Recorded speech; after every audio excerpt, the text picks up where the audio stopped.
एक समय की बात है, एक महान राजा रहता था। उसे एक नई भूमि पर एक नया साम्राज्य बनाना था। खूब मेहनत से अपने लोगों के साथ बहुत लंबा सफर तय करने के बाद ही उन्हें ये नई जमीन मिली थी। राजा उस जमीन को देखता है। वो जमीन उनके नए घर में तब्दील होने वाली थी और वो वहाँ एक आलीशान महल बनाना चाहता था। मेरे दोस्तों, हम यहाँ रहेंगे और अपना महल बनाना शुरू करेंगे। हमें फुर्ती और कुशलता के साथ यहाँ काम करना है। मेरे सिपाहियों का आदेश सुनो, ये तुम्हें दिशा दिखाएंगे। सभी लोग अपने रहने के लिए टेंट बनाने लग गए। राजा के सिपाहियों ने राजा के लिए टेंट लगाया जिसमें वो बैठ सके। फिर उसने अपने खास सिपाही को बुलाया। सिपाही, मुझे ये महल जल्दी बनाना है। हमें फुर्तीले कर्मचारी चाहिए। हमारी इस नई जमीन के पास पानी नहीं है। एक तालाब है मगर वो बहुत दूर है। मुझे कुम्हार की जरूरत है जो मिट्टी के घड़े बना सके। इन घड़ों में हम पानी रखेंगे। मेरे राजा, ये तो बहुत कठिन है और इस पूरे राज्य में बस एक ही कुम्हार है जो मिट्टी के घड़े बना सकता है। कुछ नहीं होता, उसे बस जल्दी काम करना है और 100 घड़े बनाने हैं जिसमें रोज पानी भरा जा सके। इस किले को बनाने के लिए हमें बहुत से पानी की जरूरत होगी। जाओ, उसे ढूंढो और यहाँ लेकर आओ। उन सबके बीच एक आदमी था जिसका नाम राजेश था। वो एक कुम्हार था। वो अपनी छत लगा ही रहा था जब राजा का खास सिपाही वहाँ अपने सिपाहियों के संग आया। राजेश, राजा का बुलावा आया है। तुम्हें इसी वक्त हमारे साथ चलना पड़ेगा। जी, क्या मुझसे कोई गलती हुई है? नहीं, वो तुमसे कुछ खास काम के बारे में बात करना चाहते हैं। चलो हमारे साथ। जैसे वो वहाँ से निकले, राजेश बहुत घबरा रहा था।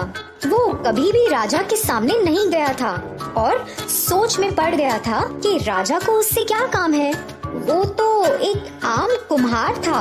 राजेश राजा के टेंट में गया और राजा के सामने उसने सर झुकाया।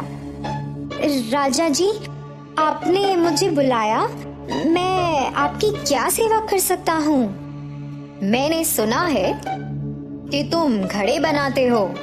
जी राजा जी। मैंने ये भी सुना है कि इन सब लोगों में तुम एक ही हो जिससे अच्छे घड़े बनाने आते हैं। मेरे पास तुम्हारे लिए एक काम है और तुम अपना सारा हुनर इसमें लगा दो, मगर सबसे जरूरी है फुर्ती। देरी मत करना और मुझे निराश भी मत करना। अब जाओ, काम पर लग जाओ। मगर राजा जी।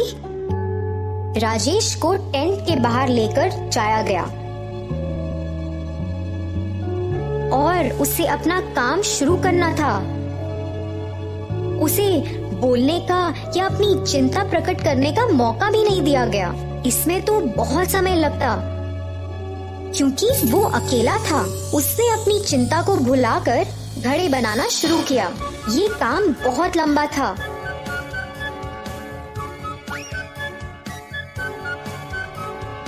और बहुत समय भी लेता था। उसने बस 2 घड़े ही बनाए थे कि सूरज ढलने का समय हो गया और सब सोने को जाने लगे।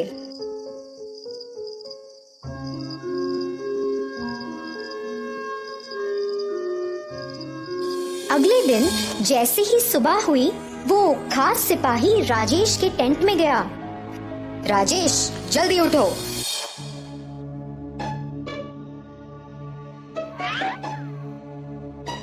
और काम करना शुरू करो। हमें आज ही 100 घड़े चाहिए। कर्मचारियों को अपना काम शुरू करना है। मगर साहिब 100 घड़े। एक सिपाही से सवाल मत करो। राजेश अब बहुत परेशान हो गया था। वो एक दिन में 100 घड़े नहीं बना सकता था। उसने जल्दी से चिकनी मिट्टी मिलाई और घड़े बनाने का काम शुरू किया। आधा दिन बीत गया था और कर्मचारी उसके पास आकर घड़े लेने लग गए। उसने मुश्किल से कुछ ही घड़े बनाए थे, पर वो सब उसने उनको दे दिए, जिसमें वो थोड़ा पानी तो ला सके। सिपाही ने राजेश को वो थोड़े से घड़े कर्मचारियों को देते देखा। अगर तुमने फुर्ती नहीं दिखाई तो तुम मुसीबत में पड़ जाओगे।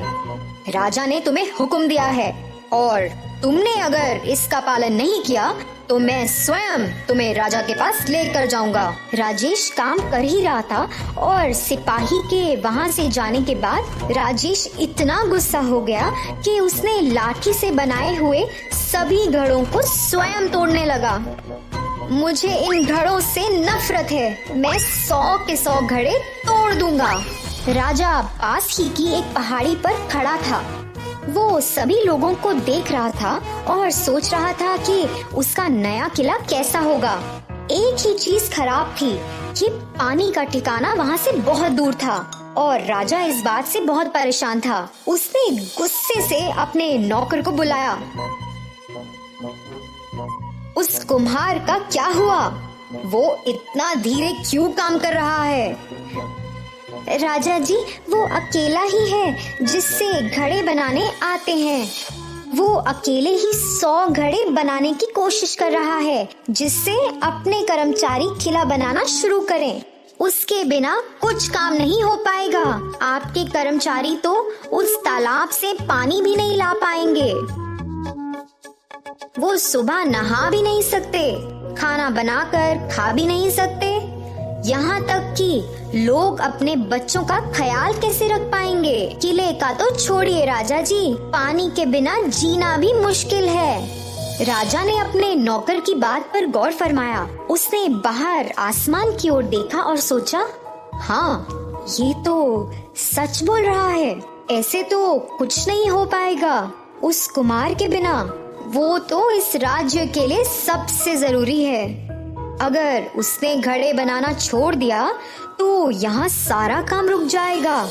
देखो, तुम मुझे इसी वक्त उस कुम्हार के पास लेकर चलो। राजा उस कुम्हार के पास गया जो घड़े बना बना के पागल हो गया था। वो सभी घड़े बहुत कमजोर और सही आकार के भी नहीं थे, क्योंकि वो बहुत फुर्ती से बना रहा था। कुम्हार, अभी अपना सारा काम छोड़ो और यहाँ आओ। तुम्हारा नाम क्या है? राजेश जी। राजा जी, राजेश। मुझे पता चला कि तुम्हारा काम बहुत कठिन है। मुझे माफ कर दो, मेरे सिपाही तुम्हारे साथ बहुत कठोर थे। मैं जो भी इस राज्य के लिए बनाना चाहता हूँ सब तुम पर निर्भर है, क्योंकि तभी पानी का इंतजाम हो पाएगा। राजा जी, मैंने बहुत कोशिश की, मगर अकेले मैं नहीं कर सकता। मैंने आपके सिपाहियों को समझाने की बहुत कोशिश की, मगर असफल हुआ। परेशान होकर तो मैंने स्वयं अपने घड़ों को तोड़ भी दिया था। क्या मैं कुछ बोल सकता हूँ? हाँ, कहो। मुझे 50 आदमी दीजिए, मैं उन्हें स्वयं घड़े बनाने सिखाऊंगा। आपका किला झट बन जाएगा और हमारे पास काफी पानी भी होगा। ये घड़े बनाना बहुत जरूरी है।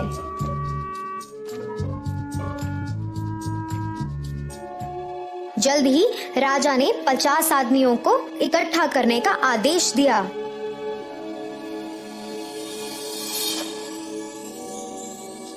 हफ्ते बीत गए और राजेश ने 100 घड़े उन 50 लोगों की सहायता से बना दिए और किले का काम भी शुरू हो गया था और काम बहुत फुर्ती से हो रहा था। राजा राजेश से बहुत खुश थे। आखिरकार किला बन चुका था और फिर सभी लोग अपने नए घर में रहने लगे। फिर एक दिन राजा ने राजेश को अपने दीवाने खास में बुलाया। राजेश, मैंने तुम्हारा शुक्रिया अदा करने के लिए तुम्हें यहाँ बुलाया है। मैंने तुम्हें और तुम्हारे काम को बहुत ही आम समझा था। तुम्हारे इस काम के लिए मैं तुम्हें इनाम में सोने के सिक्के देना चाहता हूँ। शुक्रिया जी, शुक्रिया राजा जी। मैं ऐसे ही आपके लिए जी जान से काम करता रहूंगा।